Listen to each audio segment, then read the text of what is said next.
अधिक ज्येष्ठ पौर्णिमेनिमित्त जेजुरीच्या खंडेरायाला आकर्षक शृंगार, बत्ताशांपासून बनवलेले दागिने आणि 51 किलो प्रसादाची आरास. श्री मार्तंड देवस्थानतर्फे विशेष पूजा आणि दीपोत्सवाचं आयोजन. भिवंडीतील इस्कॉन मंदिरामध्ये अधिक मासानिमित्त भव्य आंबा महोत्सवाचं आयोजन. मंदिरातील गाभाऱ्याला आंब्यांची आकर्षक सजावट, भाविकांची दर्शनासाठी गर्दी. शिर्डीमध्ये साई चरणी एका भाविकाकडून तब्बल 15 लाख रुपये किमतीचा हिरेजडित मोरपिसाच्या आकाराचा ब्रोच अर्पण. 76 ग्रॅम वजनाचा हा ब्रोच साईबाबा संस्थानाकडे सुपूर्त. नाव जाहीर न करण्याची साई भक्ताची विनंती. बीडच्या लिंबा गणेश परिसरामध्ये वादळी वाऱ्यासह पाऊस.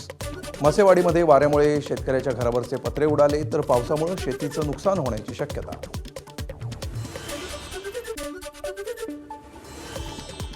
जळगाव जिल्ह्यामध्ये वादळी वाऱ्यासह जोरदार पावसाची हजेरी. भडगाव तालुक्यामध्ये गारपिटीमुळे पिकांचं मोठं नुकसान होण्याची शक्यता. जिल्ह्याला पुढील 2 दिवस पावसाचा येलो अलर्ट. रत्नागिरी जिल्ह्यातल्या हर्णे बंदरामध्ये मासेमारी हंगामाच्या अंतिम टप्प्यामध्ये पापलेटची विक्रमी आवक वाढल्यामुळे माशांचे दर घसरले. मच्छीमारांच्या पदरी निराशा. हिंगोलीतील सेनगाव रिसोड महामार्गावर पिकअप आणि दुचाकीचा भीषण अपघात. पिकअपनं धडक दिल्यामुळे दुचाकीवरील दोघांचा जागीच मृत्यू.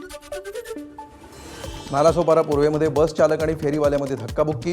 नालासोपारा रेल्वे स्टेशन परिसरामध्ये अनधिकृत फेरीवाल्यांमुळे वाहतुकीला अडथळा. फेरीवाल्यांमुळे बस जाण्यास अडचण होत असल्यामुळे वाद. अनधिकृत फेरीवाल्यांवर कारवाईची मागणी.